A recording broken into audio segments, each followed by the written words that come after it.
If you did not see in our last video, we just threw on the T238 Tracer Unit. This is their flame tracer, and this thing is super cool. It's got this glossy finish, and it's like carbon fiber. It just looks like it moves around when it catches the light. Super nice on the PP2K. To compare with it, we have another tracer from T238. This is their Swift series, and this one's cool because it actually comes in like this little rectangle or like square. They are available in black, brown, and green. It looks like, well, it's not the brown variant. I'm not sure what this means. I think one can do rainbow colors. One is just a standard tracer. Not 100% sure. I also don't really know what color this one's going to be because it's not marked. So I guess we'll just pop it open and take a look. Pack's a little torn up. That's fine. Pop this guy on open. Comes with your standard charger. A tool and a grub screw, which I imagine we're going to need for some reason.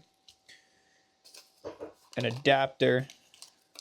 Some stickers, and a manual. Okay, we already have a sticker, so we're not going to need those. Let's dive down and take a closer look. Now, I imagine for this one, we're going to need the adapter, being that it's a rectangle. I would think that since it's a rectangle or square, we're going to have to use that grub screw or the adapter or the combo of the two in order to get this thing to mount onto a standard 14mm counterclockwise thread, at least upright or the way that we want it to. So we'll just pop these things out and get them ready for us. The grub screw is kind of cool. I'm going to show you that in a second. I can see it from a distance. If I can get it out. So I don't know if you could see that grub screw, but it's got like a small little rubber cap at the base. And I imagine that is just to keep tension on it whenever you screw it down into something without tearing up the threads that are under it. And I'll show you again as we go a little bit deeper. I'm just going to get that in a position where it's not going to roll away. The USB-C charger, which I'm sure we have 1,000 of these rolling around by now, but it's great that it is included in case you don't. We shouldn't need a knife. This should just pop out. And see what we have here. That is cool. Definitely futuristic. It says the T238 Swift on it. This one's obviously like a gunmetal gray, which is cool. They had reached out to me and asked if I wanted to check this out. Everything will be my real opinions. However, again, like I said, I did not purchase this myself. This is sponsored. Cool. Okay. And in the front, it's got the flame function. Those 3 LEDs up front. Your charging port. And then I believe, is that your activator button? Yeah, that's your activator button. Okay, so that button is easily accessible with just a finger, and you can press it to adjust your modes. It also looks like, oh, that's interesting. Okay, so I thought for a second maybe that was like a front sight, but what this is your like indicator light that tells you that it's on. And much like the previous one that I showed you in the last tracer unit review, I'm going to unscrew this from the PP2K so I can show it to you. This one has an indicator light in the back. So when it's on, the indicator light back here will blink. And I was worried that during like night vision games or something like that, or at night, or even in the dark indoors, that little indicator might flash enough to alert someone that you're around a corner or you're in an area or you're in the woods and they'd see you. This might cause the same problem. So you may want to throw just a little piece of tape over that if you don't want to see that it's on from your person. The back of this, okay. So there's where that grub screw is going to go when you screw it onto your platform. This is just an adapter, and I would imagine maybe this is for like gel ball, because that is a female insert. That's going to go inside of something, and I can't imagine when we're going to need that, so we'll just set that aside. We are going to drop this grub screw in because we're going to need that in order to keep this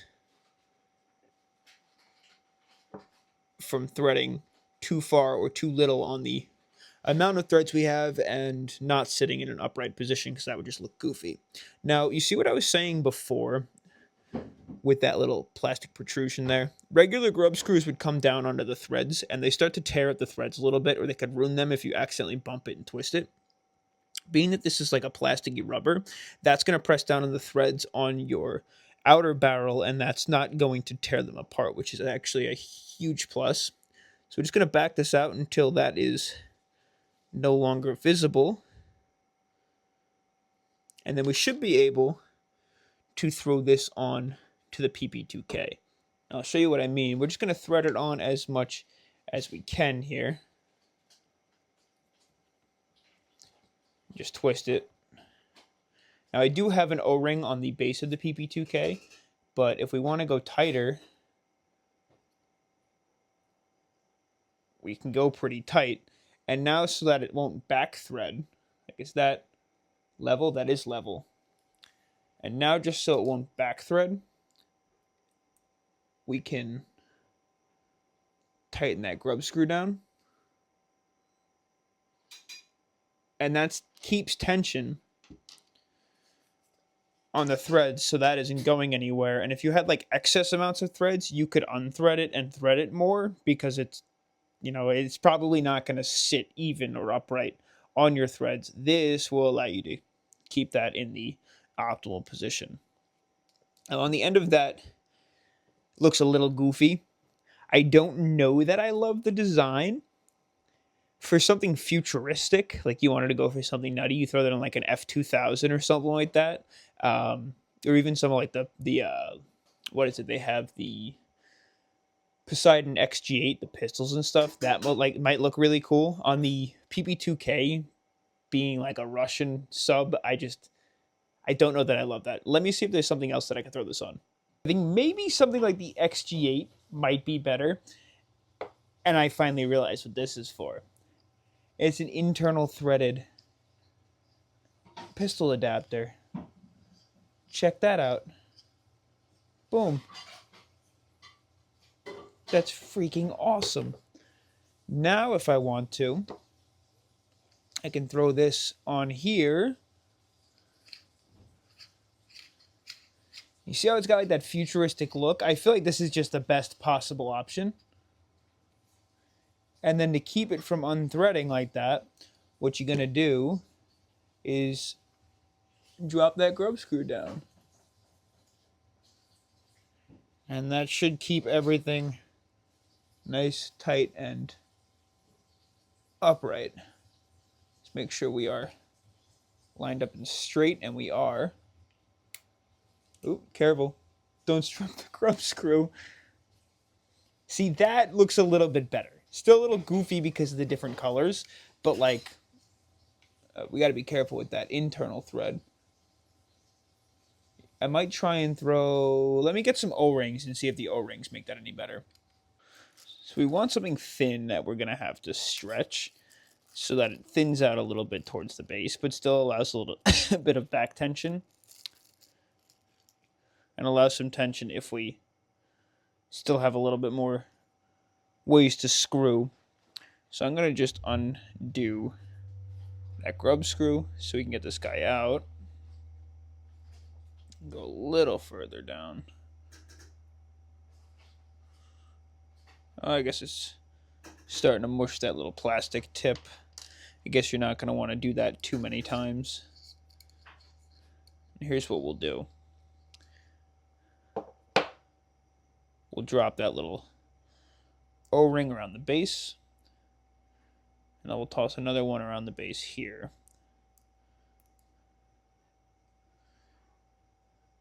Actually, it looks like they're going to want us to put that grub screw through that hole. Do you see that hole there? Huh, interesting. Maybe that's what they want. I don't know, I'm going to do it this way, though. I feel like this way will work just fine. So we'll drop this guy onto those threads. And then we'll put the grub screw in.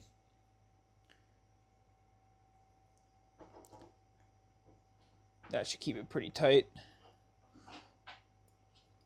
Perfect. And then we'll throw this on the inside of the XG8, and that that O-ring should keep it from unthreading and give us a little bit of wiggle room, because we can't drop a grub screw on that. See, that's still a little loose. Can we go further? And I think that's about where we're going to want it. You can see those O-rings working to kind of keep that tight. It smooshes against them a little bit, but that's not going to move around very much. That's a little bit better. So we got the XG8 out at night now with the T238 Swift installed. I'm going to throw a drum mag on because I figured that's just going to make things a whole ton easier. And let's knock out the lights. All right, we're going to press the button and that should start us off. I think we're on flame mode now. Oh yeah, you can see that little light there just flickering. That's going to be a dead giveaway in a dark room or at nighttime, so that's something that you're going to want to keep an eye on. But let's see if we can focus on the outside and see what the flame looks like. Dang, do you see that? Let's get some more like, kind of like direct shot here. That's kind of wild. That lights up a whole lot brighter than the last tracer that we checked out. I think it's because of the 3 LEDs up in the front. Let's go ahead and press that button now. And that should be just the tracer function. Oh no, that does the tracer and the flame. So I would assume that the next one is just the tracer. Yeah, you can see the difference there. And we'll go back to the flame. I want to throw some full auto. But what I want to do is flip this guy into auto. If I can flip the switch. And then I want to see what that looks like now on the automatic. Okay, this should be flame mode. Yeah. Now let's check out the flame and tracer. I want to see the whole 9 yards here.